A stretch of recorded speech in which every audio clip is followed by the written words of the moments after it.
guys, hello, welcome to the SpursRelated Fan Phone in Friday show. I hope you're all doing very well indeed on this Friday. Happy weekend to you. I hope you're all doing well and good. And as always, we have got special co-host alongside me, Andre from SpursRelated, from Canada, from across the pond. Andre, how are your spirits after Tuesday night? It's not as man, it was quite a loss we took. I'm not in the best of moods, but you know what? It's fan phone in Friday. It's Lovely. therapy time. All of us together as Spurs fans just talking about the team that just keeps on giving. Yeah, Tottenham, the gift that keeps on giving. Tottenham, the gift that never fails to amuse us. Listen, guys, already 15 of you in here. Massive big up to yourselves. Massive shout out to the support. And do not forget, if you want to give us your opinion today, you are very welcome to join this very live stream and express your opinions with myself and Andre. We've already got a couple of guests lined up for you, a couple of big name guests. I'll just give you one off the back of it. Jack Kinnicky from the Irish Hotspur is joining us a little bit later on. But listen, shall we talk about Middlesbrough? Shall we talk about some positive things first before we get some guests in, Andre? Or shall we maybe introduce the Spurs relatables to the stream, who are already in, like I said, 15 of you.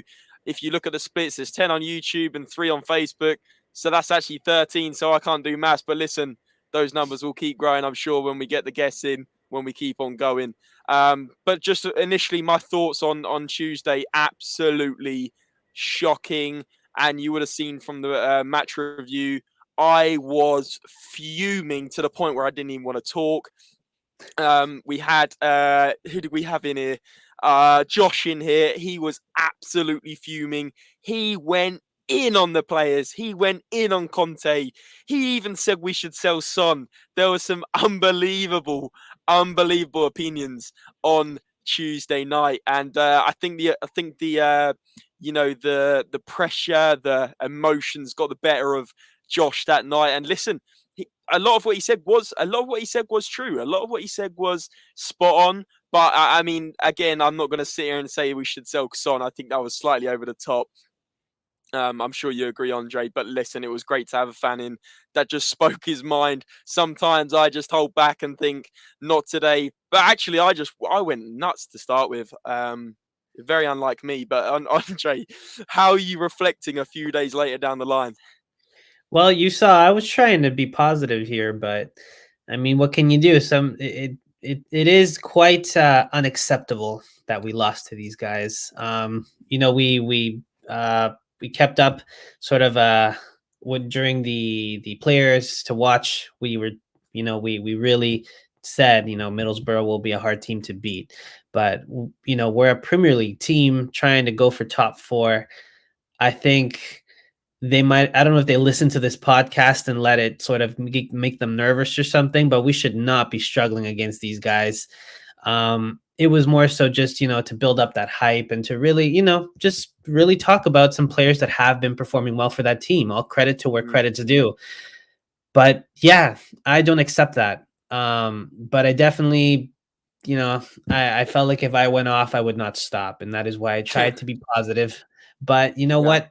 Selling Son, I don't think that should happen. I would not sell Son. I think it's a very emotional night. It was a very emotional night. So things were said that maybe weren't meant. Who knows? It happens when people are angry and they love something a lot. They say things they don't mean when they're mad. But you know what, Josh? I'm sure Spurs and everyone here understands the passion you have. Yeah, absolutely. Listen, Andre, I think you're spot on. I think some of what Josh said was spot on Tuesday. Our emotions do get the better of us when we talk about this, and at the end of the day, we have a channel talking about Tottenham Hotspur. We're obviously going to speak our mind. We're obviously going to speak how we feel and speak the truth. And at the end of the day, we're going to still speak the truth today. Maybe with not quite as much emotion as Tuesday, but we're still here. We still want the fans to come on and talk. And guys, listen. There might be some of you in the chat that have never come on a podcast before, have never come on a live stream. I promise you now, no one judges you. everyone is welcome to hop on, even for 5 minutes, 10 minutes, 15 minutes. We really encourage it. Go out your comfort zone. Guys, a few years ago, I didn't say boo to a goose. If you guys don't know that saying, you're not from the UK. Andre's probably looking at me with 4 heads. But literally what I'm saying is, I wouldn't say, hello to many people. Now I sit here and talk in front of sometimes hundreds of people on other channels. Sometimes you got to go out your comfort zone to come on these shows, and actually you feel better about yourself. So I said it once and I said it before, the likes of Ayanami, the likes of Mark, the likes of Ellie, or Ellie comes on already, but these people I'm already seeing in the chat, guys, come on and talk to us. We don't bite. It's a really friendly show, and it's just great to talk to the fans and talk to the Spurs relatables. And without further ado, let's introduce some of these Spurs relatables. As always, Ayanami's in here. He says fresh trim, guys. Honestly, I went to the barbers today. I think I got it a little bit shorter than I normally do. It's actually very short. Like, the headphones are covering a lot of it. Look how short that is. That is proper short. But listen, appreciate the compliment, Ayanami, and big yourself up for always being here. On your bike, Scott is saying, big up, lads. Guys, love the dog photo, by the way, and love the mat. To dare is to do mat as well. I love it. Kev's in here. Kev G says, shall we just leave Middlesbrough? Smash that like button, folks. Smash that like button. But listen, we're going to have to talk about Middlesbrough. We're going to have to talk about everything that happened in that game. And we're going to have to talk about the consequences that lead onto the next game. Maybe affects the starting 11. Maybe affects the manager. As the title of the video says, Conte walking is obviously talks at the moment. I mean, not official talks, but like rumors and people like saying that he should go and, saying that, he'll probably walk because he's had enough. We'll talk all about that. Ellie's in here. Big yourself up, Ellie. She says, hiya and a very good evening to you. Great to see you. And Josh, you got to love him. Listen, Josh was funny. We've had him on once before, didn't we, Andre? Yeah. But yeah, he speaks his mind. He really does. But no, it's good. Danny Gabriel from Facebook says, the performance wasn't where it should have been. All focus on the Everton game now. Exactly. All eyes on the Everton game. Time to forget about that absolutely horrendous performance on Tuesday. But big yourself up, Danny. Thank you very much for joining. Mark Cousins is in here. He says, big up, lads. At least they can't ruin my weekend. Gotta wait till Monday. Yeah, you can enjoy your Saturday and Sunday, Spurs free. But then maybe they'll get your week off to the worst possible start next week. But worry about that next week, Enjoy your weekend. Finn's in here. He says, big up, lads, and fresh trim, la. Finn, absolutely love the compliment again, mate. Maybe I'll go this short next time. Let's see. But, it feels a bit cold around the neck. I can't lie. I'm used to having a bit more hair. But anyway, listen, Ayanami's saying, don't know what's happening to Sonny. Give him a rest and bring Stevie in. Not sure if it's fatigue, but he definitely looks off it. What do you think of that? I think it's kind of like writer's block. Sometimes you just, you'll have like a little stutter there, and then when you come back, it's not happening. Like I always mention, it happened to Reguilon, right? He got injured, he came back and was playing probably the worst football I've ever seen him play. Yeah, true. That game I can't remember against who it was, where it was literally his fault that we lost. Like, you remember that game from last season? I know. Yeah.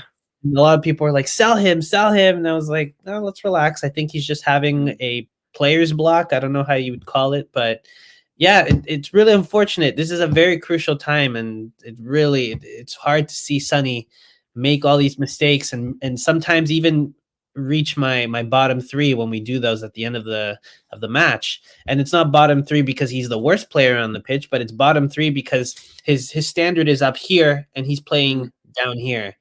And we have players who are way below that, but the fact that there's that huge gap, it's just very upsetting to watch. Got you. Andre, you know what? I was half not listening to your point then because I was just starstruck that you've actually finally got out a Spurs related shirt. Listen, absolutely big up. There's the Spurs related merch to the right of me. I mean, I've been telling Andre, I sent it all the way to Canada to him, by the way, and it's taken him a couple of weeks to maybe bang it on. But listen, looks smart, Andre. Even got the initials. Absolutely loving it, lads. Absolutely loving it. And as you've seen, I wear one as well. So maybe if the Spurs relatables want a Spurs related t-shirt, an exclusive Spurs related t-shirt, by the way, we don't promote this on social media. This has only been a YouTube thing so far. So listen, if you guys want one, we can sort you one out for cheap, then definitely let us know, because I think they look really smart. They've even got the Spurs related logo on the back of it, which looks amazing as well. So listen, guys, if that interests you, I've had messages on Instagram about it. So if you guys are interested, then we can sort that out. But listen, before I forget about Instagram, we have just posted a Harry Kane raffle for a signed shirt. It's £10 an entry, 40 entries. So essentially, you have a 1 in 40 chance, or you can actually buy more than one ticket. And listen, it's there. It's a collaboration with HC Signatures, so definitely go and check that one out, guys. A signed Harry Kane shirt, £10 per entry, which essentially winning a Harry Kane signed shirt for a tenner isn't bad. So it's definitely worth a go. And listen, just get over to the Instagram and if you're interested in that. But that's enough about that. Let's welcome the rest of the Spurs relatables in. And Finn's questioning, saying, "Are we the Spurs relatables now?" Listen, this was one of the followers. Who was it? I think his name was something like Trains or something. He came in here a few times and said, "What about the Spurs relatables?" Because we were thinking like Spurs family, Spurs art, Spurs related army, Spurs relatables. No one else has got that. You've got to be using that, right, Andre? I'm sorry. I've just decided it. I have. I think Andre likes it as well. Andre likes it as well. But listen. Out of the FA Cup, says Kylers. Top four race over, another trophyless season. Is there any hope for Conte at Spurs?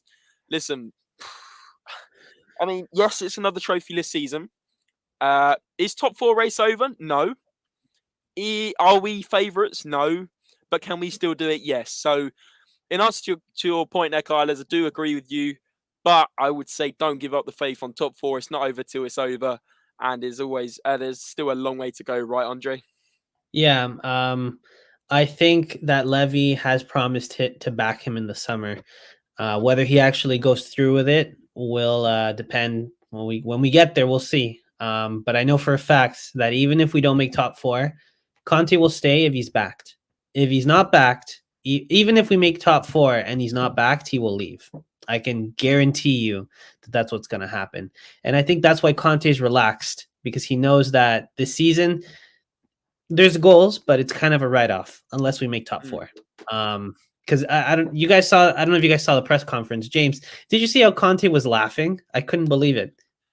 It was a weird one. Like he either comes out really like down and in the dumps. He either comes out really happy and upbeat, or he's just come out with this one. I mean, what is going on there? I mean, I don't understand it. Yeah, comments were like, "Oh man, we've driven them insane. Only Spurs could do that." And it's like, yeah, I'm not surprised. Guys laughing at when we take an L against a championship team. Yeah, absolutely. Guys, I just smashed the StreamYard link in the chat. If you guys want to come on and give your opinion, there's a couple of spaces open up. We've got a couple lined up this evening, but this show will probably go until around about 7, half 7 tonight. So please do come and give us your opinion if you do want to join this.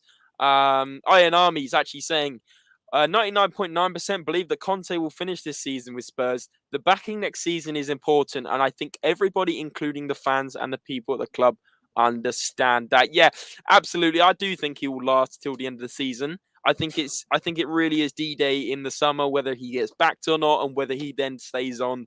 And listen, Andre, just quickly giving my opinion, I would say that he will not be the kind of manager that will not take, 100% yes as an answer. He will honestly, have sit-down meetings with the board, if not already, and say, like, if you're not going to back me, I don't think I'm the right man for the club. I need money to spend. He's needed money at Inter to create a title-winning team. He's needed money at Chelsea to create a title-winning team. Same goes with Juventus. And listen, these days you can't just be magic. And we were very lucky with Mauricio Pochettino. Worked on quite a tight budget. Apart from that last summer, it was always very much like our what we sell, we buy with. We didn't really use expendable cash. And listen, Conte needs the money if he wants to progress with this team. We've seen just from Tuesday night, I'd say 6 out of that 11 have to be upgraded or moved on, because listen, Harry Winks is got to move on. Emerson was awful when he came on and was part of the mistake for the goal. Ben Davies, I'm getting it in there, paper over the cracks. You've got left back Sessegnon, who doesn't really do it for me. Left wing back Sessegnon as a backup. I mean, he's not He's not maybe the player he's promised. Yes, he's still young and he's got time, but there's a question mark over him. I've seen people question mark in Højbjerg. I think that's a little bit harsh, but also at the same time, maybe Højbjerg isn't at the heights he was last season. And there's just several players that just disappoint me week in, week out. Poor performances. And it's like something has to change. It's not the manager. We've had Mourinho, we've had Conte, we've had Pochettino trying to work with these players that have been here, 5, 6, 7 seasons. We have to invest and give the money to Conte. Otherwise, nothing's going to change. It's ludicrous. The word is ludicrous. It's, you can't do the same thing over and over again and expect a different outcome. And just as someone's just put in the chat about Poch coming back, if Poch comes back, he's not going to want to work with this mess, is he? Isn't that the definition of insanity? Doing the same thing over and over again, hoping for a different result? Honestly, it's absolutely shocking. But listen, let me go through a few more comments. And I can see Jack's actually just joined us in the background, which is absolutely brilliant to see. It'll be interesting to get his opinion because I know he has a lot to say about the situation at the moment. But Joe's in here. He says, big up, boys. Big up, Joe. Finn says, Conte is laughing because, let's face it, it's laughable. And he's right. Maybe that's he's just being honest. He says he's honest. And look, he's being honest by laughing at the fact that this club is in a real state at the moment. It really is. We can't get around that. Conte says stuff how it is. Ellie's saying Spurs are so unpredictable, but my score predictions are not. They're on point, lads. Yeah, big up, Ellie. To be fair, you've smashed a lot of these score predictions so far on these fan thrown in Fridays. Finn saying very open manager. Mark's back in here saying Conte being back. Remember, we've got Levy still. We got that man Daniel Levy. I mean, just honestly, apparently he was forced to go and talk to Joe Lewis in the Bahamas or the Caribbean in the week. I mean, what a poor man to have to go over there and get a bit of a tan on that bald head. I mean, it's unbelievable. Listen, Army saying Levy needs Conte. Conte doesn't need Levy. We clearly know who is in the power. What do you think of that? Yeah, that's right. And he's right. He's right. Yeah. I got nothing more to say there, and I hope Conte really does back him, or else he's gone. Absolutely. Toxic Headshot, big yourself up. Welcome on in. He says Poch is coming back to the Spurs in the summer. Levy is going to see how Lewis. And then he says Poch loves Tottenham. Tottenham will sell. Conte is going. I mean, it's obviously. I've seen a lot of things about Poch, but apparently Poch isn't quite settled at PSG. I don't see Poch staying at PSG another year. I mean, I think he's either going to go on to Man United potentially or other clubs. But listen, without further ado, there's so many comments coming in. Keep your comments coming in. But I'm going to bring in the man himself, the man from Flat Cap Bureau Talk, the man from the Irish Hotspur. You know him as David Harris' sidekick, his number one co-host. I think that's a good enough intro, Jack. How did I do? I was gonna say, does he have anything left? He's got the whole bio. How you doing, mate? Good to see you. How you doing? Doing pretty well, guys. Good to have a bit of Friday kind of vibes. I kind of call it kind of weekly wrap up. In this case, maybe not so many good things to wrap up, but hopefully we can all forget and just hopefully Everton might be that punching bag for us come Monday. Yeah, absolutely. I mean, I'll be there at the Tottenham Hotspur Stadium, probably with my Kleenex tissues waiting to cry at 90 minutes after we've, been let down again. But hopefully not, Leonard. Let's keep the vibes up. Like Jack said, hopefully Everton are going to be that punching bag that we really need. Let out some of this aggression based on the fact that, I mean, how many fans are going to be wound up after the Middlesbrough game? I mean, I was just saying before you joined, Jack, like I was they've been away from home, actually, when you think about it. The boys have for actually quite some time. And, now that they're coming back, what will the feeling really be, seeing them kind of come home? It's kind of, a bit of shame. They definitely will be returning home with their heads down. That's for sure. Yeah, absolutely. Yeah, you're right. We've been away against Leeds, away against Burnley, away against Middlesbrough. It's actually, and City. And City, so 4 games on the trot. You're very right. We've been up north the whole time. I feel like so. Perhaps they will kind of be. They haven't been back in the stadium in front of the fans for a while. So basically, I don't know. Maybe they kind of will just be hanging their heads in shame on the way back. Yeah, absolutely, Jack, absolutely, and it'd be good to be back home, and then actually back up north for Manchester United away on the Saturday next week. So listen, the away games keep coming in, but hopefully, we get some kind of run going, because this is the problem at the moment, isn't it, Jack? The inconsistency, the win, then the loss, then the win, then the loss, the win, then get carried away against City, then the loss, back to down to earth at Turf Moor. What is your kind of emotions? What is your kind of thoughts on everything? Do you think maybe fans are overreacting, or do you actually think, there is a sense of the unpredictability of Spurs isn't sustainable? Like, we have to do something very soon. It's hard to say, because I feel like maybe what hasn't been maybe spoken about perhaps enough, and I want to get your guys' kind of thoughts on this. Are we kind of exiting maybe the very, very, very long Antonio Conte honeymoon period that every manager has a honeymoon period where they just basically look kind of, unbeatable. They're getting results that you never would expect. And perhaps Antonio Conte's, honeymoon period has ended. And when you do look at that period, it was what, like 9 games unbeaten at one stage. We went from, Nuno Espirito Santo leaving us in a position where we were thinking that, maybe 10th is where we'll end up. And then Antonio Conte took us from that sort of kind of thought and that sort of kind of expectation to all of a sudden challenging for top 4. And when you kind of look at it that sort of way, like maybe the moment that he kind of dropped the ball, the moment that the team started kind of losing, you could say that he almost kind of painted a target like on his own back, because he did so well initially. Like, he did so well so quickly that then it kind of made Spurs fans, to a degree, kind of feel like the squad is kind of good enough for top 4. And to a degree, you could say it is good enough potentially this season. But you could say he did so well so quickly and for so long. It's not like it was like 4 or 5 games. It was 9 games unbeaten. And you look at it that sort of way, like maybe that was just like a honeymoon period that lasted so long that we forgot about it. And now he's looking, a bit frail, maybe not as, kind of as imperious as Conte did before. And now we're all kind of targeting him and criticizing him. And maybe we just have to realize that he put us in this position in the first place when you think about it. Considering where we were with Nuno, it's a really good point. It's actually a really interesting look on it, actually, Jack. It's not one I've heard recently in terms of, I don't think it's the answer to what you were saying, but I think it's just something I haven't heard enough, to be honest. That we aren't acknowledging the honeymoon period that he had actually for a big long while. Listen, the way I read into that is essentially what you're saying is Conte's overachieved with the squad that he's dealing with, and he's almost shot himself in the foot, because he's given fans that expectation. Or like a roller coaster, like it went straight up like right away, and now we're going straight back down, and then it kind of feels like it looks like it's all Conte's fault. You could probably say it is, but then you still have to acknowledge that he took us up to this stage in the first place.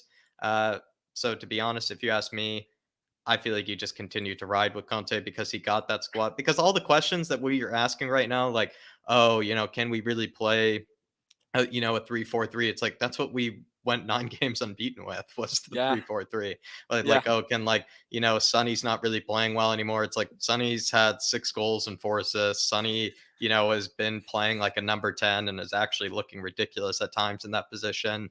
I don't know. It seems like, yes, I think we're hitting a really hard bump, but I think we have to acknowledge that we did climb quite a mountain at first, maybe with Conte.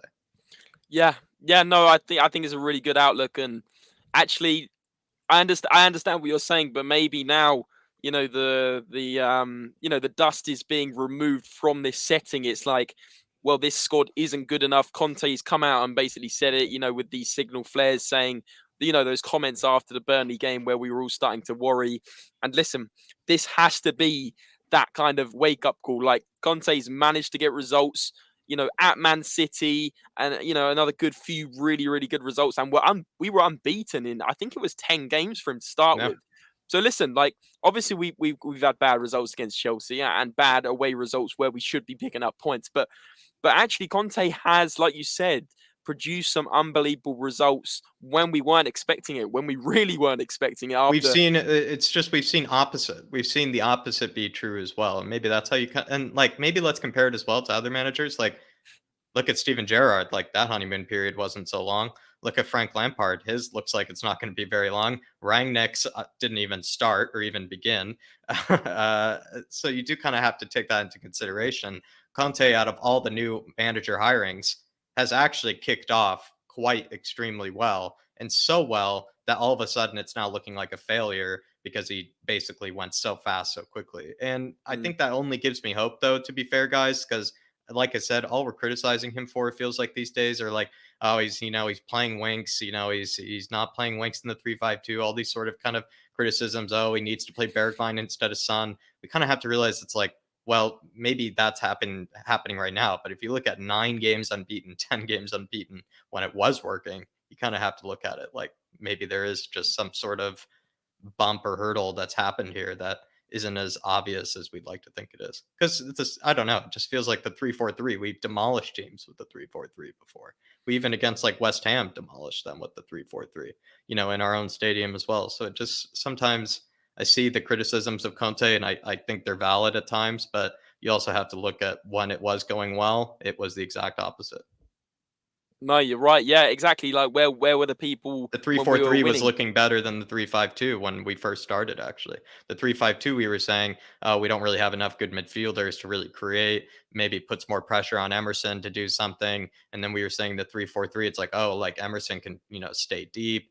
The right wing can do what he wants. Sonny and Harry Kane can be, a bit more free flowing.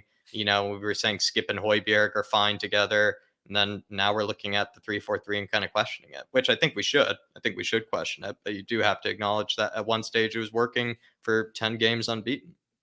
Do you put that down, Jack, just on that point you just made? Do you put that down to the fact that we are missing the likes of Reguilon, obviously coming back just slightly, only just happening at the end of that game?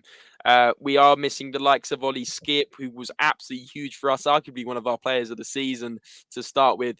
Do you think that comes down to the fact that we can only play a 3-4-3 with a certain 11, with a very specific 11, refined 11, and we can't start experimenting with maybe Ryan Sessegnon, Matt Doherty, and obviously we've been forced to play winks in a lot of those games. Do you think it's down to that as well? I mean, it's not the excuse that you want to give them, but I think it is kind of the excuse that they probably do have, is that we depend extremely on certain players. And you do look at all the major kind of embarrassing defeats, or even just some of the defeats that were a bit unexpected. You do kind of look at it. There was at least one player each time that was some major player for us in some sort of way. It was Sonny for some period of time. Sonny was out injured for a little period where Harry Kane was carrying it all on his own with Lucas and Steven Bergwijn. There was at one stage as well where we've seen Skippy be out. We've seen the winning percentages without Skip. We were without Dyer for one stage. We saw the winning percentages without Dyer. You now think about it with Bentancur, who basically after practically 140 minutes of football looks like our best midfielder. All of a sudden he's gone now as well. You kind of think about it, all the really, really bad defeats, I think if I'm not mistaken, all at least had one extremely, like important or like reliable player for us. And I don't think that's an excuse by any means, but if you are to look for an excuse for maybe what's been happening to the squad's form, you could look at those kind of injuries as being the case. Because when the squad is full 11, Skip, Bentancur, Højbjerg, the whole team is available to Conte, you kind of think that maybe some of these results wouldn't have happened. But I don't know. It's not a good excuse, and I'm not pretending like it is a good excuse for them either. No, I do get that, Jack, and I completely understand what you're saying, and I actually agree. But what I was going to say was, do you think if we maybe had, the starting 11 along the lines of, I don't know, Lloris, right wing backs up a debate. Let's just put in, Doherty for now. Then we had Ben Davies, Dyer, Romero, Reguilon, and then the two in midfielders, maybe like Skip and Bentancur. And then we had the the other players as Kane and Son and Kulusevski. Do you think that kind of 11 would beat Burnley away, Middlesbrough away without a doubt? Or do you think there's still that element of maybe it's something to do with the morale, the tactics, something else in the water that will cause upset results? I think what's kind of interesting is that you do have to look at a lot of these defeats that we have suffered have all come down to extreme individual mistakes, like as well, like extreme individual mistakes. Look at Wolves. Like the game is a different game if Lloris doesn't have those howlers, to be honest. Like Ben Davies learns how to clear ball, against Chelsea, learns how to clear ball against Wolves. Maybe it's a different result. You look at as well with the Emerson and Sanchez clown show as well against Southampton. Like you kind of think about it, it's like, wow, maybe the form didn't look so good. Like it's not really like each time. It was like the team all of a sudden like outsmarted us with like some brilliant passage of pattern, and they just sliced somebody through, and we just got absolutely outdone. kind of look at it each time. You're like, well, that person was a buffoon. That person's a clown. This is atrocious, and I think you kind of look at some of those defeats. Is that really come down to, I don't know, like, does that come down to like even having a fully healthy squad? I'm not even sure. I think it Yeah. just comes down to sometimes the clown shows that we do have. And David even put this well the other day, where you can have like Sanchez all of a sudden be in a good run of form, but that will mean then simultaneously Winks then's, good run of form drops. They never seem to like all keep a good run of form simultaneously at the same time.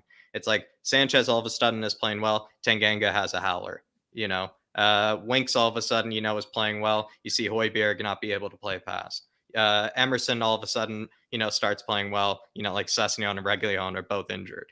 It's bad luck, isn't it? It's bad luck. Feels it's like the there's nothing merry-go-round. there's never been a cohesive time when everything's been simultaneous, everybody playing well, everybody available, everybody healthy. But to be honest, boys, like, what are we kidding? Like, that's a football season.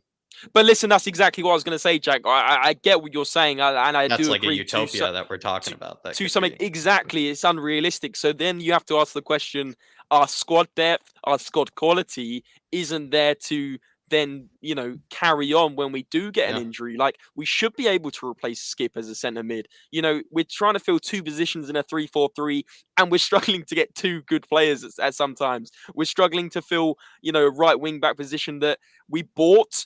A position for right back. I know it was right back, but in the summer, and then you have to ask yourself the question: well, if Conte wasn't happy with that, why is the board not then gone invested in a proper right wing back that he does want? All these different questions about the squad, which then obviously naturally lead to the board and the decision making. You have to ask yourself the question, Jack, don't you? Or even the lack of quality depth. The lack of quality depth has led to poor performances from our best and most reliable players.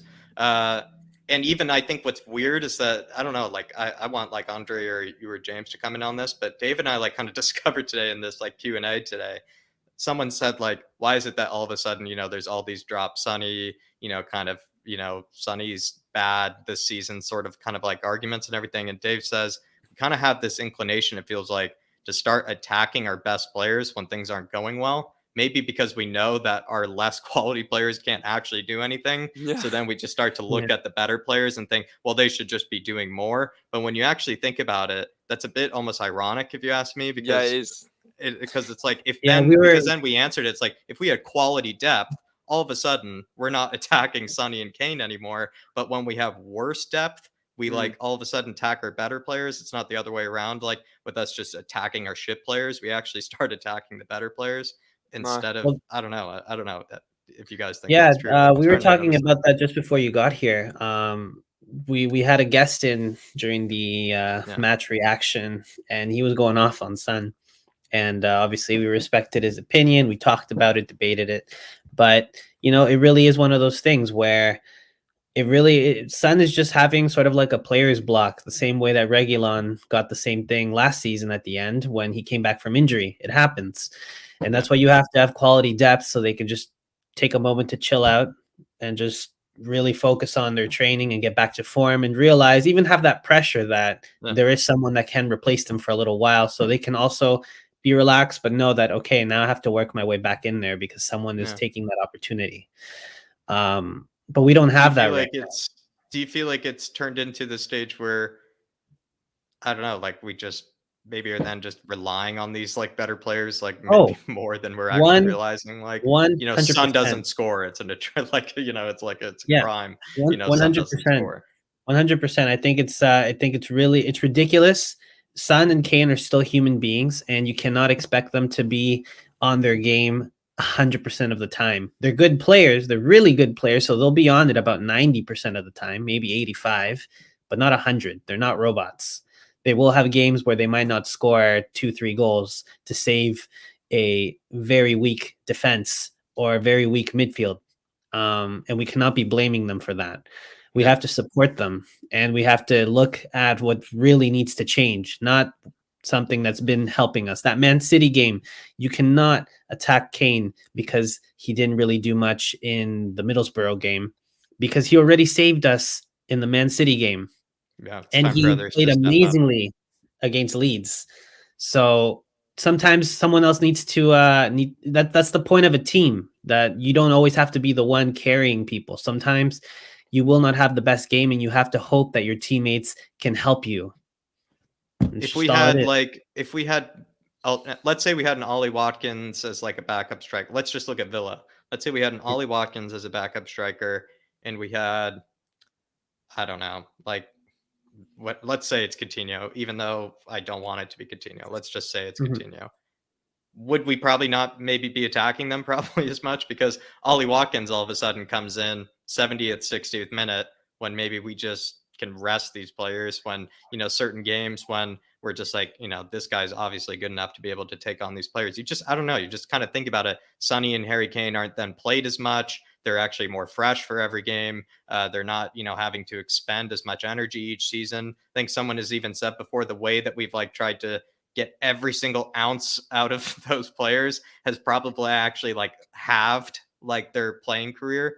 When you think about it, like Harry Kane, maybe sometimes to some people looks so kind of bobbly and slow. He's like 40, but he's not. He's really like a 40-year-old after what he's taken for Spurs. Yeah. And the same thing with Sonny. Like Sonny is like Ronaldo probably in that degree, where he probably is a 40-year-old, but just isn't showing it, And I don't know, like, and to a degree, it's like also, I know I'm on a tangent here, but to a degree, the manager, kind of job is like that. It's like the presidency over here. It just ages you rapidly. It feels like being a Spurs player and being a Spurs manager just ages you and stresses you out rapidly. Yeah, exactly. I mean, look at Conte when he came in all happy. Sonny has wrinkles at like 31, and yeah, it's like that meme on Twitter where you see like Kane and Son are trying to carry Spurs to a title in 2050, and they've all got wrinkles and everything. It's absolutely class. I do love the banter. I love the funny side of that. But listen, I think Andre has a question for us both, and then for Jack and I, and then let's get another guest in. Jack, of course, I know you said you only had sort of 15 minutes, half an hour. Please do. Yeah, I think I do got to go in the next few minutes. Sorry, choking for a second. Yeah. No worries at all. No worries at all, Jack. We appreciate it. You brought some great insights to the show already, and we appreciate that. But Andre, over to you, mate. All right. So my question to both of you actually is, and I'm sure some of you might have seen this, there are articles that FIFA is sort of being urged to open the transfer window again to help the foreign players from the Russian Premier League and the Ukrainian players sort of make their way out and come to other clubs. And of course, just want a side note, our thoughts are with Ukraine, and we hope that everyone's keeping safe out there. But what do you guys think about that? Do you think Tottenham should look towards the foreign players that are in Russia right now to bring them in, bring a few in there? Absolutely. This is beautiful. This is probably one of my favorite questions I've received all week, I'll be honest. But the one we should go after right away, Dave and I reviewed him, right wing back, would actually be the Brazilian that can play football at right wing back that we've been going for. Turns out, this Brazilian right wing back can play football. The guy Dodo from Shakhtar Donetsk, Dave and I did a review of. And if anybody's ever seen him in the Europa League or Champions League, he's almost like the Energizer Bunny, I would say, like kind of player. He's just absolutely bundle of energy.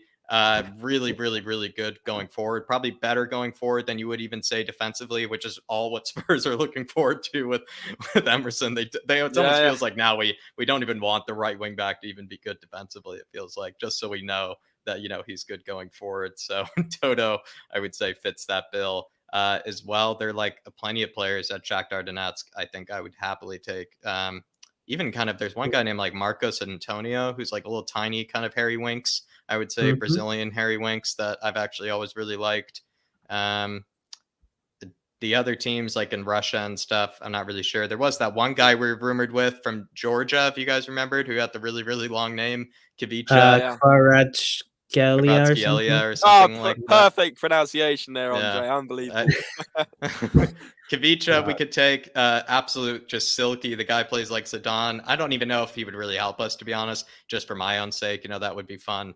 But yeah, I mean, I would say don't always doubt some of the players and some of the quality in those leagues, because even recently, that one guy, Sardar Azmoun, moved to Bayer Leverkusen. I think he would have been great for us as a backup striker. Plenty of good players. Yeah. Also Zenit. I mean, funny enough, Putin's like hometown. They have plenty of good players, especially Brazilian players. Like one guy, Claudinho, looks really good, Brazilian player.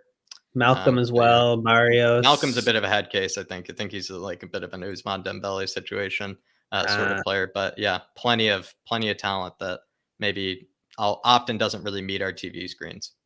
Yeah, there's that. How would you pronounce that? It's like GBA Gammon, Gabaman, who played for Everton. Yeah, he played for Everton. I'm not sure if he really might not cut it over here because he did have that trial at Everton. But right. yeah, Is he better than Harry Winks though?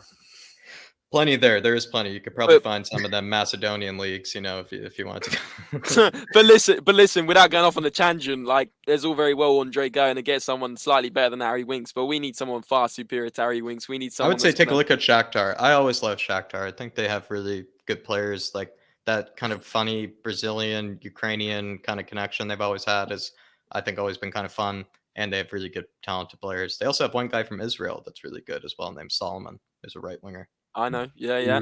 I mean, talking about Israel players, we should get in Zahavi. He's an absolute baller, by the way. PSV Zahavi. He's actually a veteran. He's like 36 years old, I believe, but he's still scoring goals week in, week out. I mean, I would take it as a backup striker. I'm a big fan of the guy. I think he's quality. So Jack, you're kind of laughing at my comment there. Maybe you go for more of a Cody Gakpo from that. No, I was doing it. Actually thinking. I just didn't say it out loud because maybe something I would say on my channel with maybe a bit more nerdy sort of comment. I was saying he's the Israeli, maybe he's the Israeli kind of Goran Pandev. Maybe he's like the Israeli Goran Pandev. Yeah, I like that. I'd say Goran. I'd say Zahavi's actually better than Pandev. Like, I mean, probably he's still scoring around like until last year. He was scoring a goal a game for international and club level, and he's 36 years old, I believe. So he's unbelievable. But listen, what better way to round off, Jack, flat cap Euro talks. That was a great question to end off on. What great way to plug the channel. Well done, Andre. I mean, Jack will probably give you a little backhander later. But listen,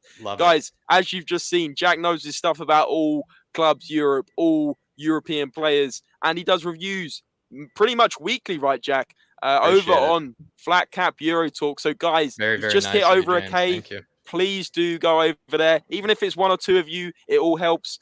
Please go and sub. Please go and show him the support and love over there. It's a great channel. And actually, you'll learn a lot about European football. So, Jack, really do appreciate your time today, mate. Really do appreciate the opinions. And as always, it's an absolute blast talking to you, mate. It's flown by. I'm almost late now at this stage. So it's flown by, boys. Really do appreciate it. And I'll catch you later. Thank you. Legend, Jack. Take care. That's great of you, mate. Cheers. Take care, mate. Have a good evening. Catch you guys. Bye. Brilliant stuff from Jack, as always, guys. Please do make sure you head over there and let us know if you do head over and hit that sub button.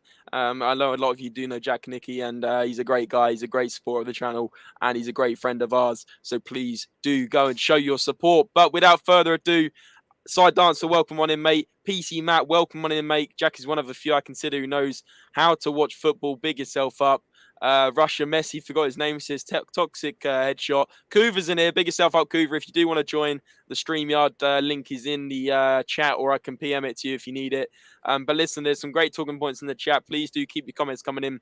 But we have got another guest in the background. He was live with us on Tuesday night with all the emotion after that game. I can see him laughing in the background. It's the guy that suggested we sell Son. I'm sure we'll bring it up again. It was certainly a comment that got some stirs in the after comments as well. But listen, this is what this channel is all about, creating opinions, and we respect everyone's opinion. It is Josh. Josh, how are you doing, my man? How are you doing, man?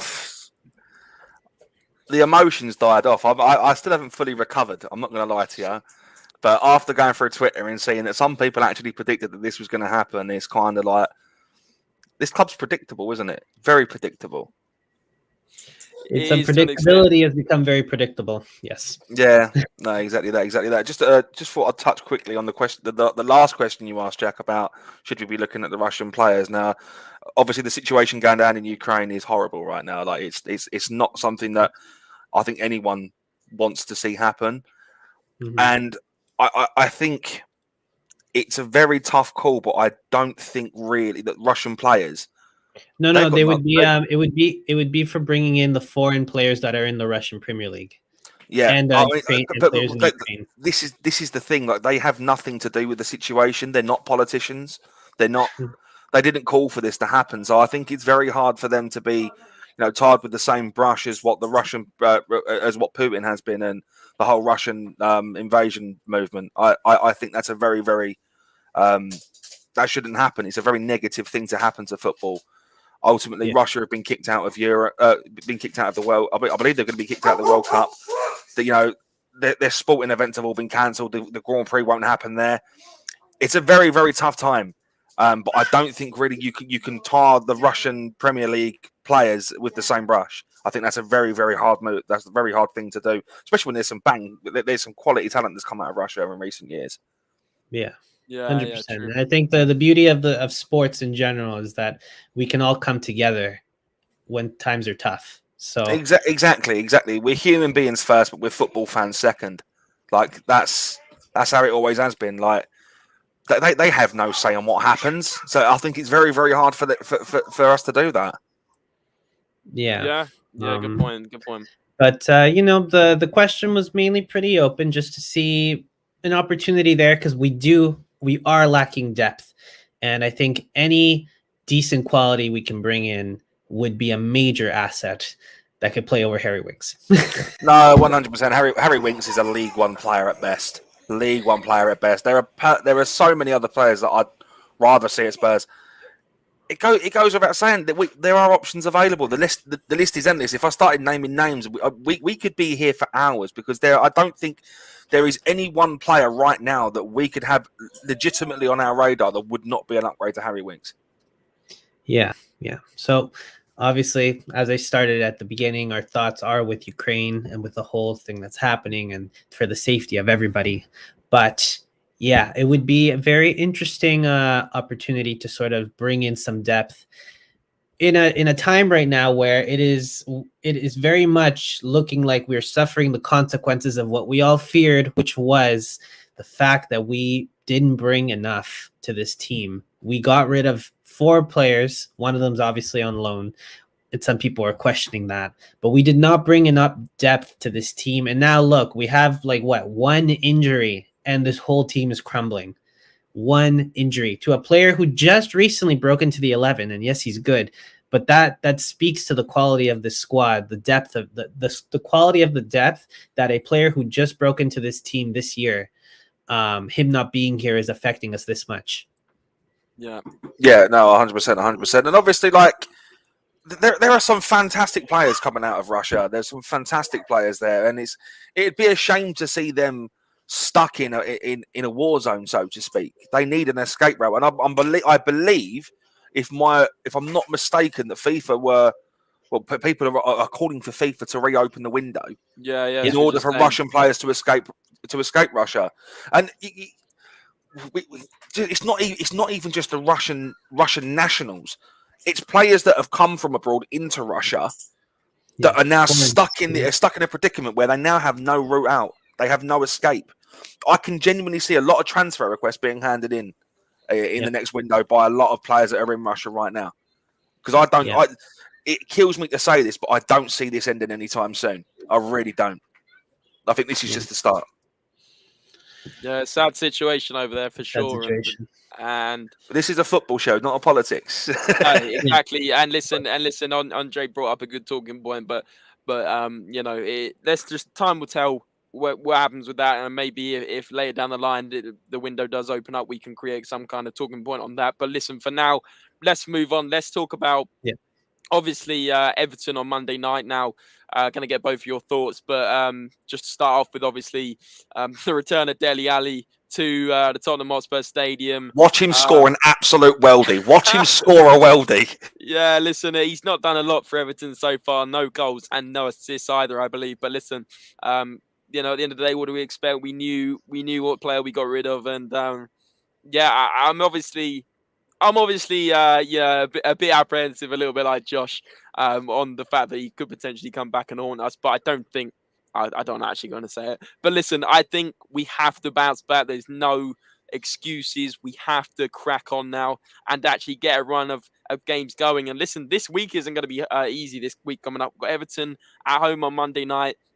And then on Saturday night at 5:30, we do have Manchester United away.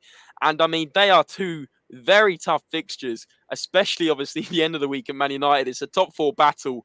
And I just want both your thoughts. Maybe let's start with Josh on those 2 games. What you expect to see? Do you expect any kind of consistency, or is it just a case of like plucking a result out of thin air? You might as well go and ask, maybe someone in the background that's running around, Josh, what the score will be, because they might have a better idea than you. I've got my kids round for the weekend. Love it. Yeah. I personally think that if we don't get 3 points against Everton, I think that's unforgivable. We do need a run of games, and we've been absolutely abysmal. If we put in both games together, I don't see Conte doing anything drastic unless we drop points against both teams. In an ideal situation, I think 4 points should be the benchmark. We should push for 6. We can't afford to drop points here, especially against Man United. We cannot afford that. So we're going to need a bare minimum of 4 points out of those 2 games. For sure, 100%. 4 points. Would you be happy with that though, Josh? Obviously not. I mean, obviously I'd want to go for the full 6. With my Spurs hat on, we know that that's not going to happen. And if it does happen, then I'll mark my words and I'll come on here and I'll publicly apologise to every single person watching right now. But I don't see us getting 6 points. I think the benchmark should be 4. Okay, there you go. You heard it here first. Josh is going to come on and apologise if we do get 6 points. And listen, I'm gonna throw a bit of spanner in the works. I'm saying we are going to get 6 points. We've had a lot of joy at Old Trafford recently. We've had a lot of joy at the Etihad recently. And if we're going to follow those trends, we're saying and carrying on the traditions from previous seasons, I do see us getting 3 points at Man United. They have been poor, probably the poorest they've been in the last few years. And like Josh said, Everton at home, under the lights. We haven't been at home for 5 games, like Jack was saying. It's time to just get back home and get that fortress back and running and get those 3 points. I'm saying 6 points. I'm just trying to be positive. I'm sure at midweek I'll be probably back down in the dumps and saying we're getting 0 points. But listen, I'm not going to kid myself. I'm going to stay positive. Maybe over to Andre to give his opinion. But before I let Andre give his opinion, I'll give you a little bit more time, Andre, to think about your answer. Bodger was saying, Chris, I've had a headache for the last 21 years. Glitter World's in here, big yourself up. He says, to be honest, Conte, great elite manager, but I really miss Poch. And there's a few of you guys saying about I'd rather have Poch back than Conte earlier in the comments, which actually does surprise me to an extent. I mean, let's be honest. It's the whole thing with Spurs about moving forward and not getting back old managers, old players. And obviously, Poch is a legend. Poch is the man, and he did his bit. But I would not want to tarnish what he's already done for the club. It's a bit like, you don't go back to previous, past things really. And you don't go back to ex-girlfriends, do you? That's yeah, exactly. I didn't want to make it into politics or anything else, Josh, for that matter. But listen, good point, Glitter World. I'm sure a lot of people do agree with you. PC Matt saying Mazid, it was Middlesbrough, and clearly the players here was so much better. It's kind of sick if you really think he was good, but it was totally on the players. And Ben Tancur is available, Conte said, so hopefully no Winks playing. Wow, I thought it was 3 weeks he's out for. It looks like it's only going to be a matter of 1 week or even 2 weeks. But listen, Andre, over to you for your opinion on the Everton game. And then we're actually going to add in another guest. We're going to bring him in as well. I can just see he's coming into the background. So I'll filter him in just a minute. Well, I think the issue is I kind of agree with Josh. I'm feeling like we might just get 4 points, but we can if we do not get the full points and certain teams do get the full points in this weekend, top 4 might be very much out of our reach. At the moment, as much as I hate to say it, Arsenal are in the front seat for this. And the way it's looking, they're on a streak. And if we continue to be inconsistent, it's over. And it's just going to be a pipe dream at that point. And the fact that there's no trophy that we can work towards is making this much more worse. And the morale is down. So I want to say I want the full points. So I'm going to go for that. Love it, but also you got to also look, Andre. It's kind of a 6-pointer at Man United. I mean, if we win, they need to win as much as we do in the top 4 race. It's a top 4, head to head essentially. I know a lot of people are saying, "Oh, we can't get top 4," but until it's mathematically impossible. A bit like what someone else was saying earlier. I still believe we can do it. I still don't believe we've got a top 4 winning squad. I say winning, it's like it's a trophy. I mean, it's the only technical award we can win this year. But listen, I'm saying it's not. I'm saying it's not over till it's over at the end of the day. Bodrill's saying from minute one, our players didn't look up for it. There's so much a manager can do. There's only so much a manager can do, push the players. But once they go past the white line, they have to push themselves. And Kev's saying, you guys are too young. But David Pleat's 87 team was much better than Poch's. I can confirm that is true. I do not remember Pleat's 87 team. I was definitely just a dream in my dad's, the rest. But listen, both won. Fuck all that. Just got just on that one. Both won. Although I've just gone right off topic. But listen, let's bring in the guest. We have got the man himself from the Spurs talk show. It is Sean. How you doing, Sean? I'm good. How you guys doing? Did you like my? Yeah, I'm good. Did you like my little try and be Sean intro? Like when you go, and it's game day. It's like an F1 car. It is Friday. It is the 2022 version of. Yeah, on your little walk earlier. The 2022 version of the 4th of March. But listen, we've also got another guest. They come in twos.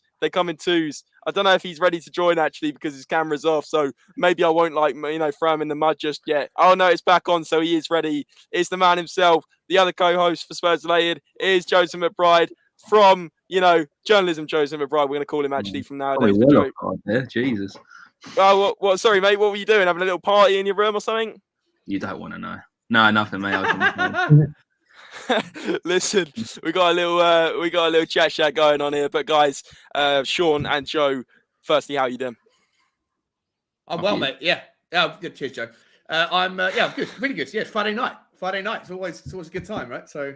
Yeah, no. If I had to put any money on anything, Sean, it'd be the fact you got a Stella in your right hand right now. No, I haven't, mate. You know what? I gave up drinking for Lent. I'm not even religious, but I woke up on March the 1st and someone else had given up something for Lent, and I thought, oh, that's something to do. So you've replaced Stella with walking. Yeah. Well, listen, mate, I was 13 and a half stone on January 2019. And 3 years later, I'm now 19 stone. So I've put on a lot of weight. I need to sort of stop being a lazy little git and sort my waistline out because it's not good. So that's what I'm doing. Putting the beard down and the walking shoes on. Listen, Sean, plenty of people had a good lockdown as well. So, you're not on your own there. But no, all the best for the endeavours on the fitness. And Joe, thanks, mate. How are you doing? I'm good, mate. I've had a similar trajectory in terms of Sean, in terms of lockdown and the benefits that come with that, or not in my case. But no, I'm all good, mate. It's nice to come back on. Been a little while. Yeah, it's been a little while, Joe. It's been a little while. And no, listen, I'm going to start off with both of you. A question for both of you two, Sean and Josh. Obviously, you definitely did both watch the game on Tuesday night. I just want to get your initial thoughts on, A, what went wrong, and B, would you be confident for Spurs to go on, just like we were discussing, and get some points against Everton and Man United? Joe? You say Joe? I thought you said Josh. Sorry. I was throwing the question to you, Joe and Sean. So whichever one. You said Josh and Sean first. Yeah, that's what. Okay. Maybe I should just leave the stream. Lads. My bad. But listen. You've got to be Everton. I know you've got a pretty decent record against them. I always remember that. Was it 6-3 mental one? But you've got to bounce back. Everton's got to be a win. When's the United game? Is it next Saturday, right? Next Saturday, 5:30. Yeah, you've got to get revenge for the 3-0. It depends how they. It depends and hinges a lot on their result on Sunday against City. Obviously, they kind of got a bit of respite because it's a game they're not really expected to win. But they have won the last 3 visits to the Etihad, which is kind of crazy. I was looking today, and Solskjaer had a 100% record at the Etihad, which is something you wouldn't expect from him. But there you go. Wow. You got to be Everton first. One game at a time. I know it sounds very media trained, but and Everton. I know it's Brougham Wood, and they played a really youthful side, but they just don't look right. And I think Lampard, as much as he's the one that can inspire a lot of players in the dressing room, he's got a similar factor to Gerrard in that. I just think he's probably turned up and realised, I'm in trouble here. Hopefully for you guys as well, Delhi doesn't have an impact against Tottenham. That'd be quite bittersweet, wouldn't it? Yeah, no, we're just saying that. Yeah, hopefully not. Yeah, fair enough, Joe. And then obviously the second part of the question really was, what if you had to put it down to sort of like maybe 2 or 3 lines, what would you say was the main things that went wrong on Tuesday? Do you think it's a lack of professionalism? Do you think it's a lack of experience in winning things? Or do you think it's just pure, just absolute garbage from some of the starting 11? There was a lot. It looked very complacent the whole time. I don't know why, because I'm not being funny. You've had a few defeats in recent times that surely would have eradicated that. But it just kind of seemed like you turned up, they got a fluke against United, and they played a lot of football recently, and they even themselves look quite tired. But it kind of looks like you turned up and, you expected a goal to go in, and it just didn't happen. And I think for over the course of the 120, they were actually the better team. They grew into it, especially in extra time. I think 100%. The start of it, you look like scoring, and I was like, okay, they can't maintain this. And then from like 100 minutes, it was all them for the last 20. Yeah, extra time. They deserved it, didn't they? I mean, 100%.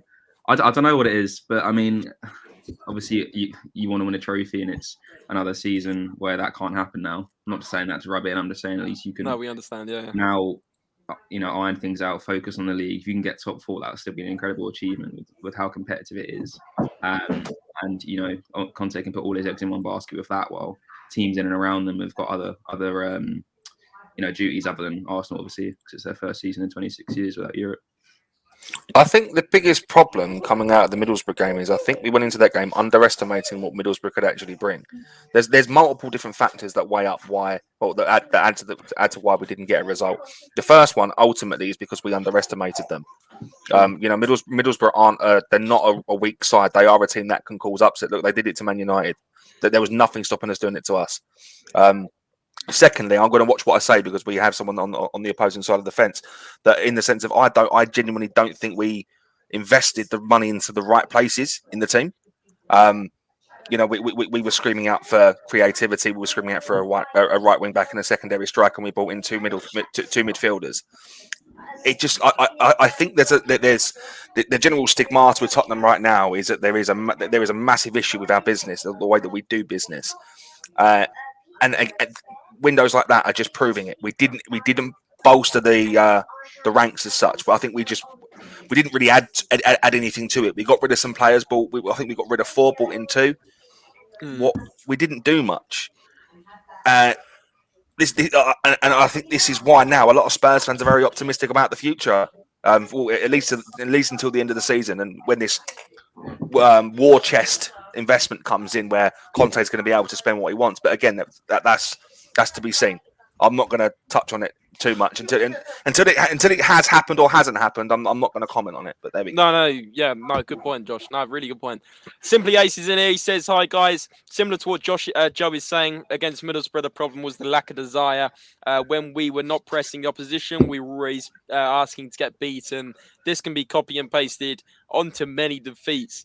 Yeah, big yourself up, Simply Ace. Thanks for joining. But listen, that's essentially what Joe's saying, right? Is it's a lack of a desire, it's a lack of ambition. It's just maybe a bit of complacency in terms of, a championship team. Yeah, we can, easily get past this. And time again, like Joe was saying, you look at Dynamo Kiev last season, you look at, Burnley away, you look at all these games where we 100% should have won. There's no question, like we're strong favourites, and we just absolutely mess it up. But listen, over to Sean for his insight on those questions about what went wrong at Middlesbrough first, Sean, and then obviously what your thoughts going into the next 2 Premier League games. Yeah, I mean, Middlesbrough, mate, was a complete shit show. It was just a disaster.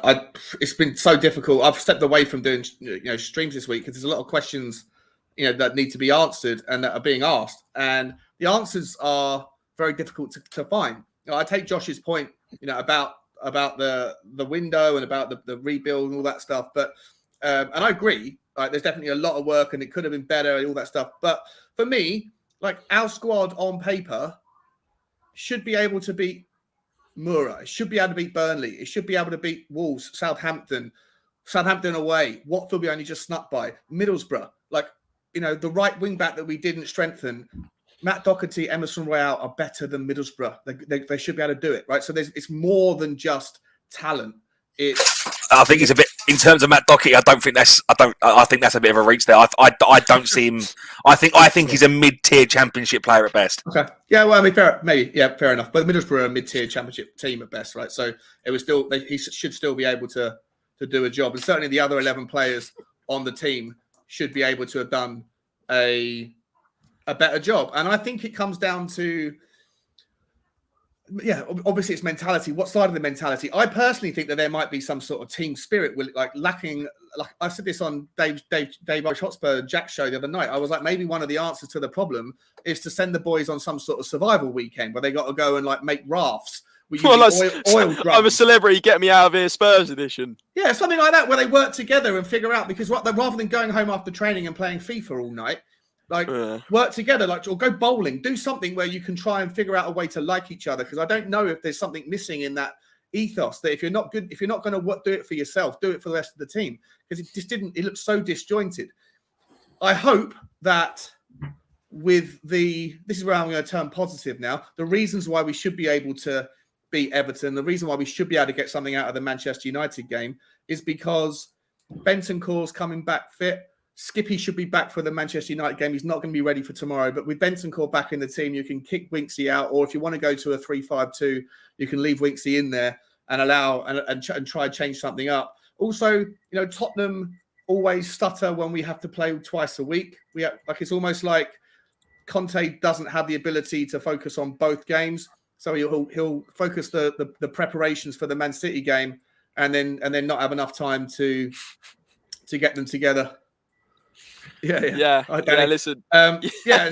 Basically. So, but I think that now we've only got one game a week, and now we've got the injuries coming back. Our key players. Also, like one last thing before I shut up. Like, I think can't overlook how fucked we were by what happened as soon as the January transfer window closed, where we only had 4 recognised central midfielders, and 2 of them, arguably our best 2, get injured within a couple of days, or one after the other, and then you've got your weakest 2 midfielders left in, and it's really, really screwed us. Hopefully those injury days are behind us. Hopefully we can stay relatively injury free now for a while, and if we can, playing 1 game a week, there's no reason to think that we can't go on a bit of a better run.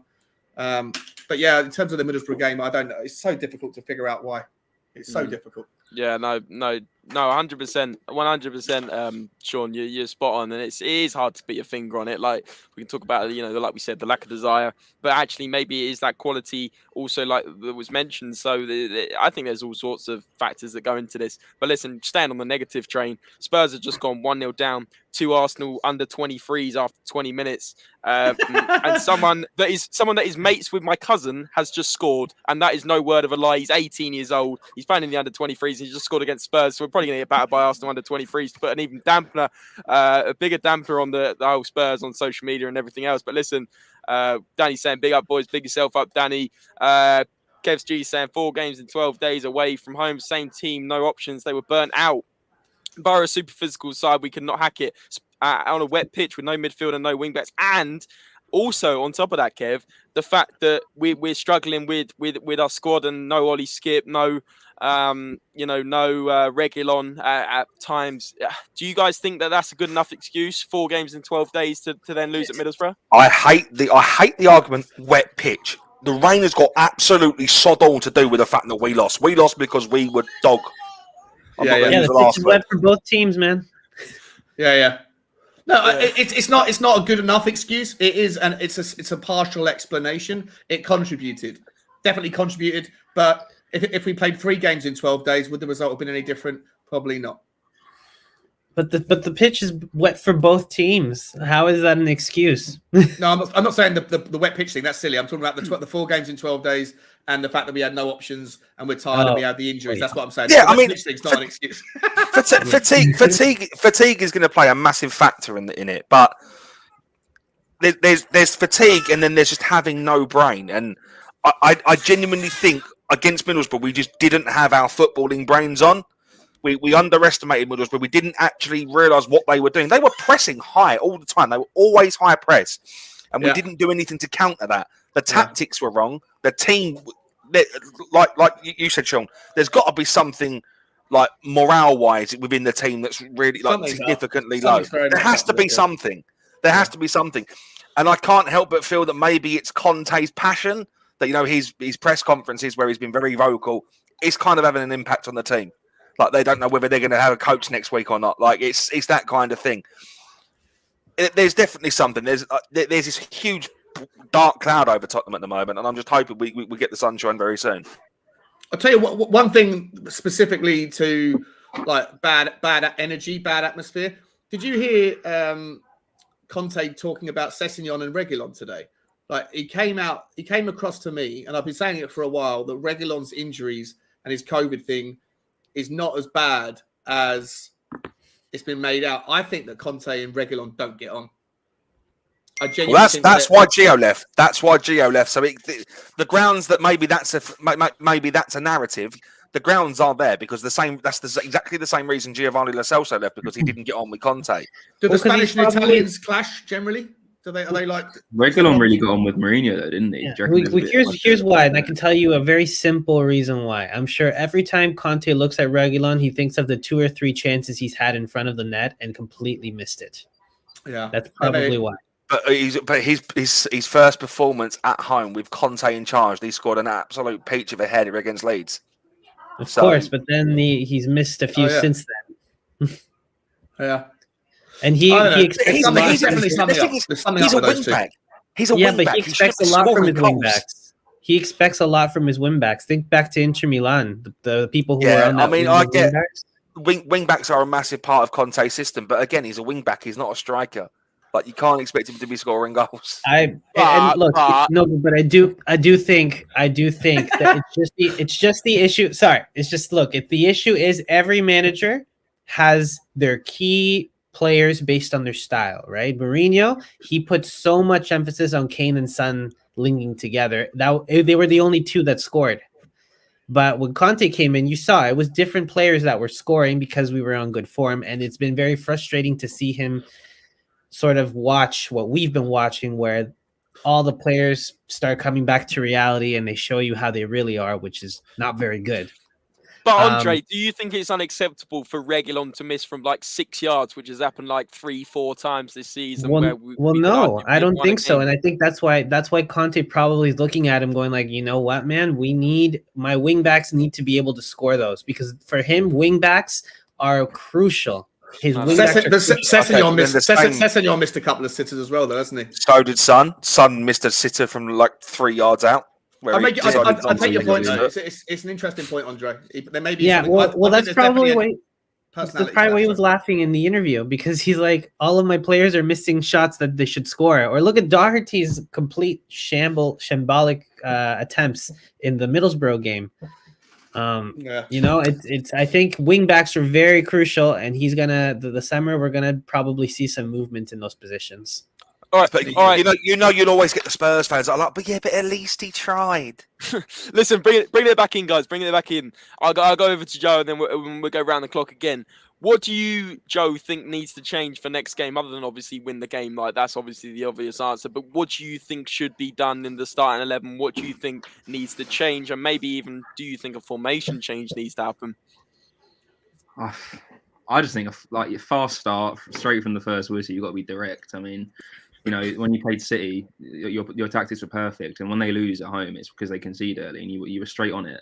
You need to start playing to your strengths properly. And I don't know if you set up differently against Middlesbrough or whatever. It's obviously very intimidating in the FA Cup. I know it's a embarrassing defeat on your part, but going to the Northeast on a night game when all the pressure's on you and they're proper up for it, like, it is intimidating. And you didn't turn up and there was no desire there, but you've just got to start playing to your strength, utilise the wing backs, which is probably why he can get frustrated with Reguilon and Sessegnon, etc., for missing those chances, because that literally is his bread and butter. That's how his team operate. That's his, you know, it's odd. Most managers, you know, love a solid spine, whereas Conte is the opposite. He goes for the wide players to do the work. You just got to be more direct. I mean, Everton are so leaky at the back. You should be able to hit these guys, and I hope you do, because I hate Everton. But really, who do you support, Joe? I don't know about system change, but like, it's all mental. It's not even sometimes, you know, what you can do, you know, on paper and before the game. And it's just got to be all up there. And, you know, I know you're saying about team bonding and stuff. There's got to be something that's got to link them together.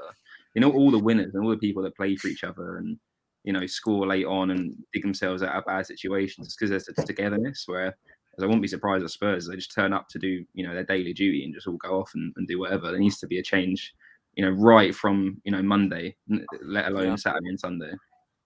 Well, look, the issue, like you think Doherty being up there in the box after so many not so good performances is a coincidence? No. Conte's probably telling him this is our game plan. Doherty, when you get the chance, get in the box, and he's the extra man to score in there in case Son or King can't do it. Except that he can't score. He scored one good goal from a really good pass from Sessegnon. If he missed that, oh my God. But in general, no. We're gonna need upgrades there. Think of the players that were in Inter Milan. They had Perisic in that wingback position. He had players that he could rotate between ones that were more defensive and ones that were much more about the offense. So we need players like that. We need ones where he can switch the wingbacks depending on what we need. If we need more defensive, he switches the wingbacks to someone that's just as good but more defensive. And if he sees that we're doing well, he switches to one that's more offensive that can score. At the moment, we have Sessegnon, who I think the reason he's being very positive with him is because he's seeing improvements in every game. While with Reguilon, I feel like he's reached his peak. Wow, someone's just said in the chat that they'd take 40 million for Reguilon. What are your guys' thoughts on that? If Real Madrid come for him, we haven't got much of a choice. They have a buyback clause, and if the interest from Real Madrid is legit, then we can't knock it back. The clause states £30 million would be paid to us in exchange for Reguilon. No negotiations necessary. Marcelo's on his way out, and as soon as they're done with Mendy, they'll just buy him back. Yeah, I also think that we were talking about this a few podcasts ago that we can't be constantly thinking about, but what about the next manager that comes in? No, like if we're going to do a Conte project, then you need to commit to a Conte project and bring in Conte players. Unfortunately, it's looking like if it is true that he's not really rating Reguilon, it might be because he's not seeing any more improvements from him. He's seen his best, and his best isn't what fits Conte. So honestly, if we can get some profit from Reguilon, that's fine, because we're committing to a Conte team. And I'm sure Conte has people in mind to fill that position. My main gripe would be, if you're going to bring in a left wing back, you need to bring in someone that's experienced. If you sell Reguilon, you need to bring in an experienced left wing back and let Ryan Sessegnon learn off of that wing back. Because ultimately, Ryan Sessegnon's position within this Spurs squad isn't going to be a left winger. He's going to be a wing back. So you need someone that he can like, absorb that knowledge from. That's where I would go. But in terms of Reguilon, I do think there are other options available. And we have to understand that Reguilon isn't a Conte player. He isn't someone that Conte wants, or wanted, should I say. He didn't specifically choose him. If Conte comes and says, I want this left wing back in the summer, we need to go out and get him. There's no question about it. Exactly. Sean, what do you think of this whole Reguilon talk? Sorry, mate, what was the question? How it might look like, I think actually it started from you. You were saying that it looks like Conte might not be rating him. We could be selling him. No, I think there's something more to it than just he missed a couple of chances. I take your point that doesn't help. He probably gets annoyed, and maybe he mouthed off to Reguilon, and Reguilon reacted and said something back, and maybe they kicked off from there. I don't know. I just feel like it looks to me like he's given Sessegnon first. Like Sessegnon is now his first choice, and Reguilon has to fight to get his place back, which I think is a strange call. Reading into the comments today, I think that's a strange one, because I think Sessegnon, he's all right. I think he does well defensively. Do you think he can be a starter though, Sean Sessegnon? Do you think he can be a starter for the foreseeable future if Reguilon was to leave? No. If Reguilon goes back to wherever he came from, and they buy him out, Real Madrid or whatever it was, do the buyback clause, then we absolutely, like, I've got this list of like where we need to improve, right? We definitely, and how important the position is. Like the left centre back, we obviously need, and that person has to be a worldy kind of player. The right centre back, if we're going to get rid of Sanchez, we need a right centre back, but we don't need to get a worldie because we've got Romero. We can get like a future up and comer, someone that can whatever, like in that spot. The right wing back, I feel like you need, if you want to go big time this summer, you need a worldy right wing back, and you probably need someone to replace, because neither Emerson nor Doherty are good enough. And if you get rid of Reguilon, then I don't want Sessegnon to be the starter. He's all right. I think he's a young kid. I think if do you think he's a backup player? Do you think he's just a backup? He's not good enough to be at the moment. He could be in the future, but I think Tottenham need to go out and buy if there's one of those ready-made left wing backs that are available on the free transfer list, that's someone that would be worth 40 million if they were in contract, then go and get him if Reguilon goes. Same with the centre midfielder. I think that you need a worldy central midfielder, and possibly if Lo Celso and Ndombele don't come back, then you possibly need like a squad player behind it, and then you just need a backup striker. So there's different positions we need to fill and different strengths or different levels to which we need to fill. And if Reguilon does go, I want the left wing back replacement to be a worldie, not a backup to Sessegnon. I don't think Sessegnon is good enough going forward yet. He might be, but he's not yet. How about the right wing back position? Who between Doherty and Emerson? Because it's looking like both aren't really filling in that gap. Which one would you sell? And who do you think maybe we could fill that in with? I'd get rid of. I mean, despite Doherty having the best game of his life against Leeds in a Tottenham shirt, at least, and I actually didn't think. I thought that he was in the first 20 minutes against Middlesbrough. I thought he was probably one of our better players, even though they were all awful. I thought he was probably at the higher end of the 5 out of 10s or whatever. So I think I still think, despite that thing, I still think that Doherty needs to go before Emerson does. Because I think Emerson's still young. I think Emerson can learn and develop. I still think there might be a player there. But so if we do get rid of one of them, it should be Doherty, and then we need to go and buy a 40 million quid. See that's a risky one there.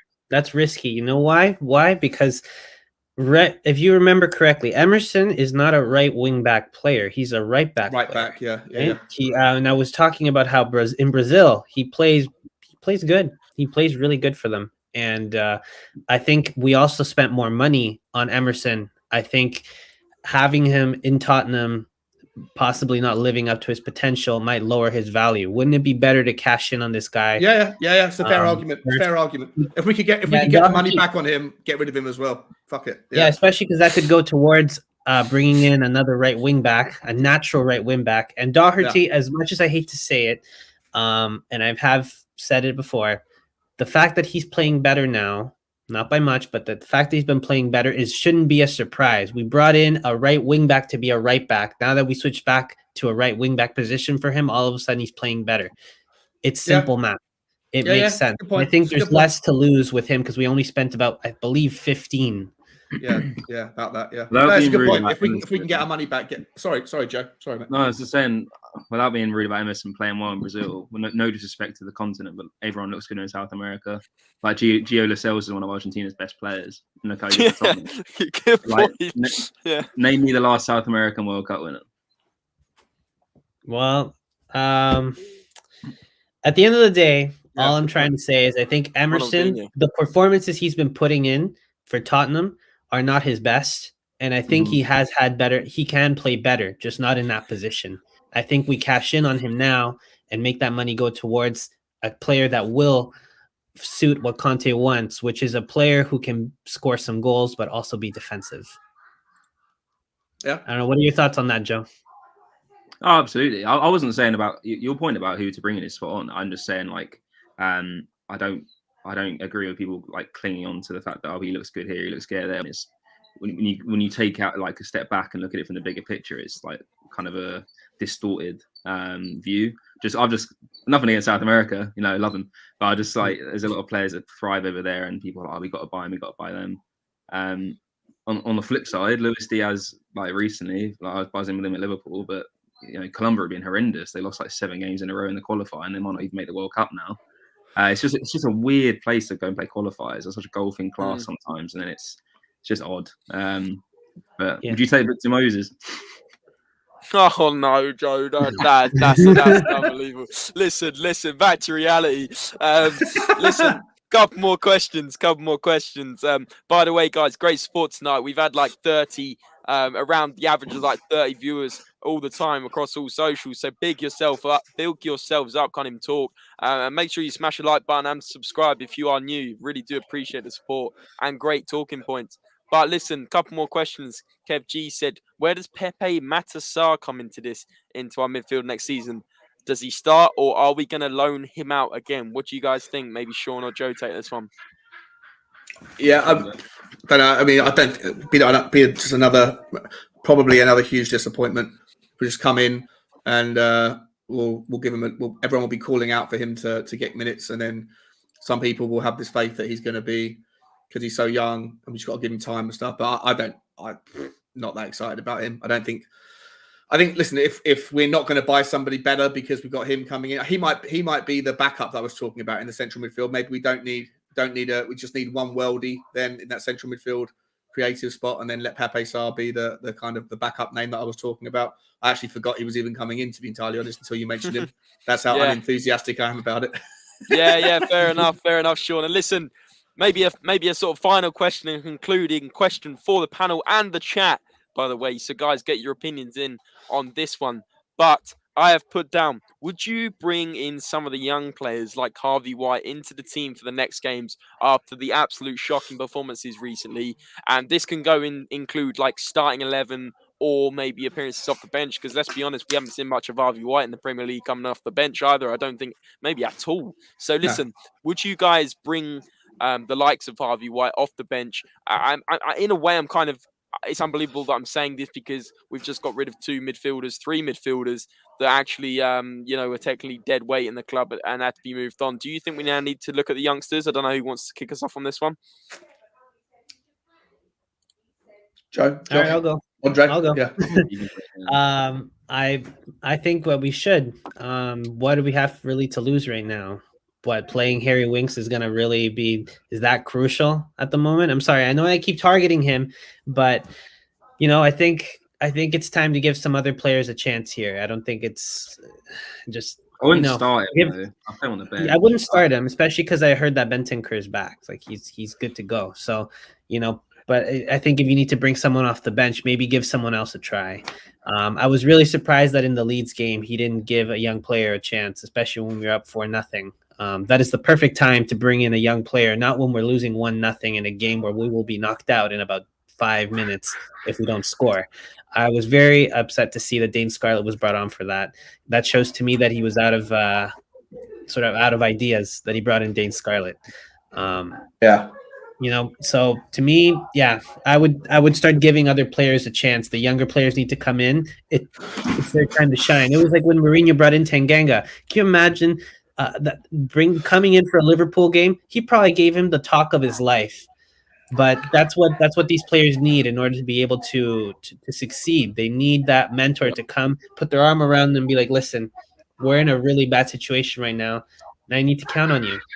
And when these players are going, you might be called up. So I need you to be ready.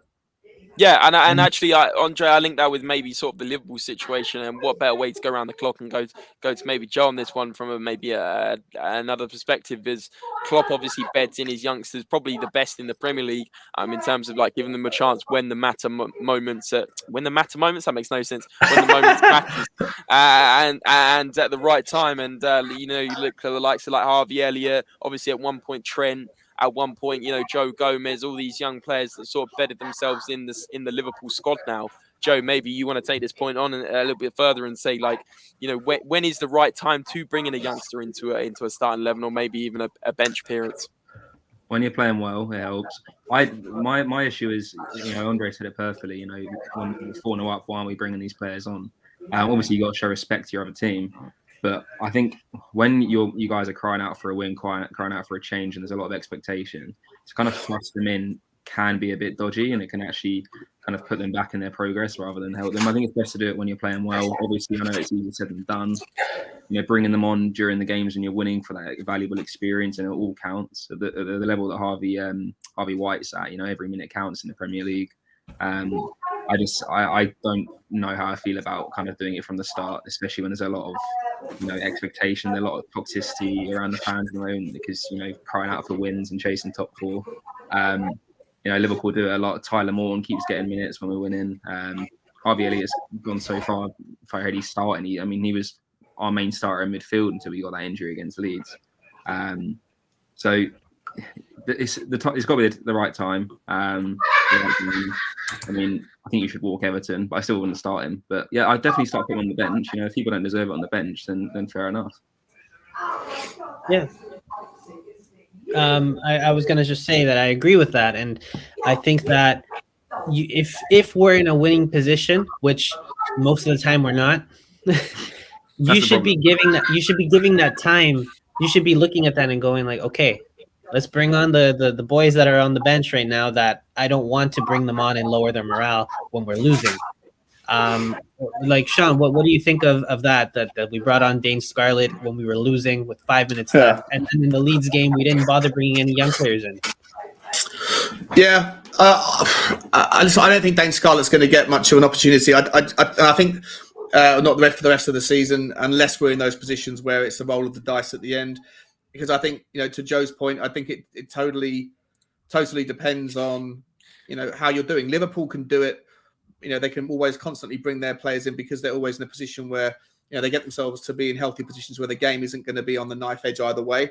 When was the last time? I mean, against Leeds, you're right. Maybe Leeds was the only chance we could have done it, and decided not to.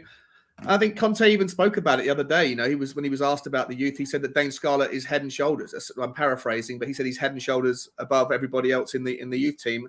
And Dane Scarlett hasn't really done anything when he's been given the chance. I know against Middlesbrough he was given like 2 minutes. I don't think he touched the ball once. And so, yeah, I don't see him getting much game time, because I think from now until the end of the season, unless everything falls apart and we become a mid-table team and then there's nothing to play for from 6 games out, then why not, in that horrible scenario, then why not, bleed these players in, give Harvey White a chance, give Dane Scarlett more opportunity. But I hope that's not going to be the scenario. If we get things back on the right foot and can continue to push at worst for a top 6, dream world scenario, we're still involved in the top 4 come April, then all of those games, we're never going to be in positions where we can really afford to give Dane Scarlett too much time. Because how often are we 2, 3, 4-0 up with 20 minutes to go? Very, very rarely, if ever. Leeds actually, game. Sean, 4-0. Yeah. Apart from that game. Apart from that game.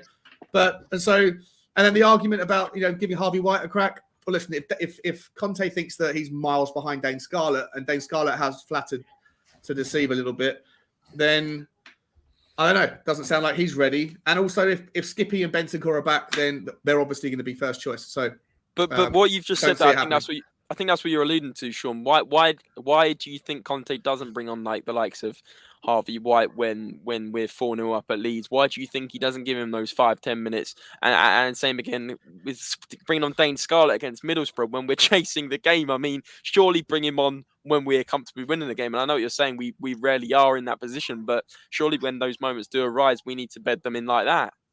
Yeah, well, there's only been one occasion that I can think of in recent times when that could have happened, and that was Leeds, and he didn't do it. I think the reason why he didn't do it is because he hasn't got any faith in Harvey White at this stage. He's not ready. Yeah.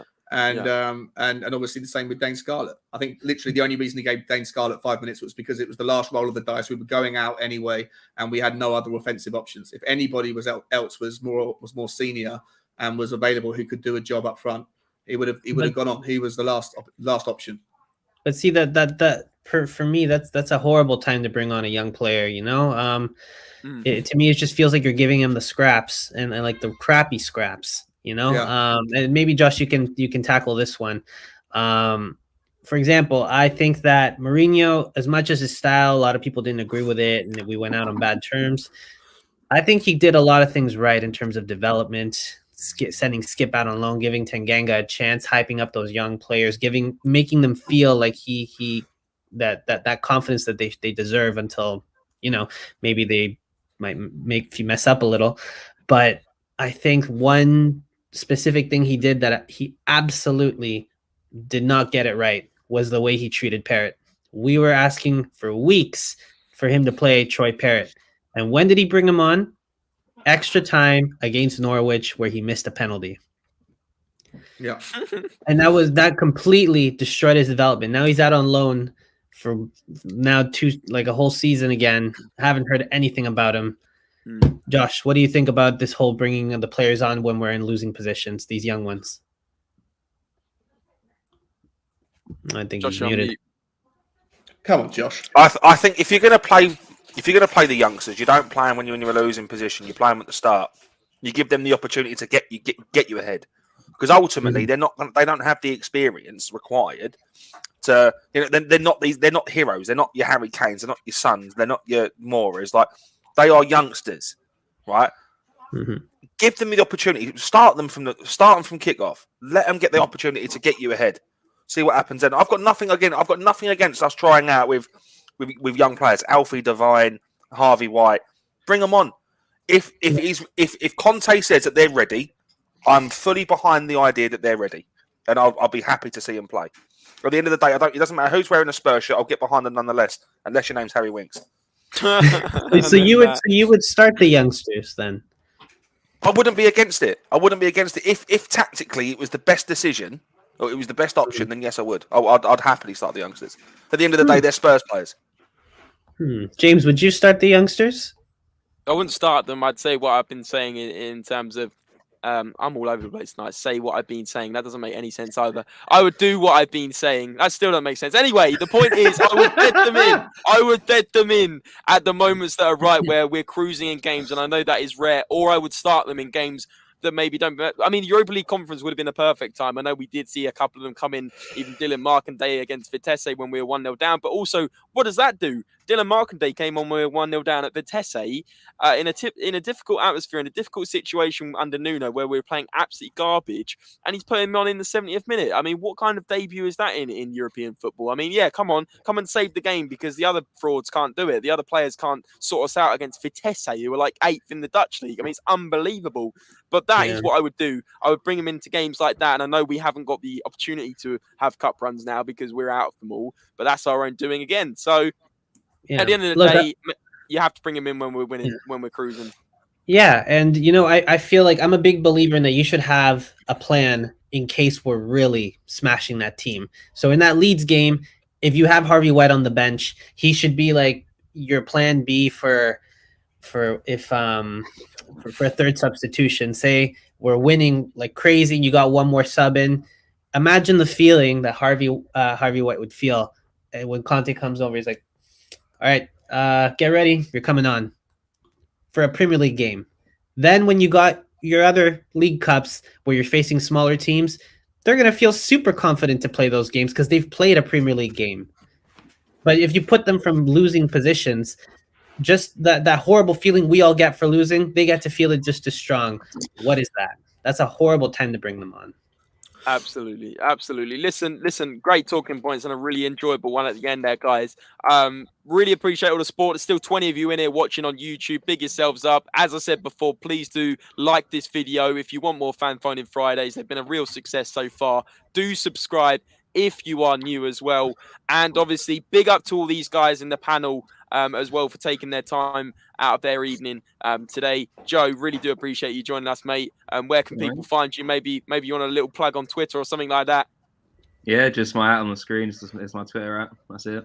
Super. And Joe does brilliant write-ups, does write for a lot of the newspapers online, and it does some really credible write-ups. We wouldn't be leading you there for no reason at all. So please do go and check Joe out. Thanks, Joe.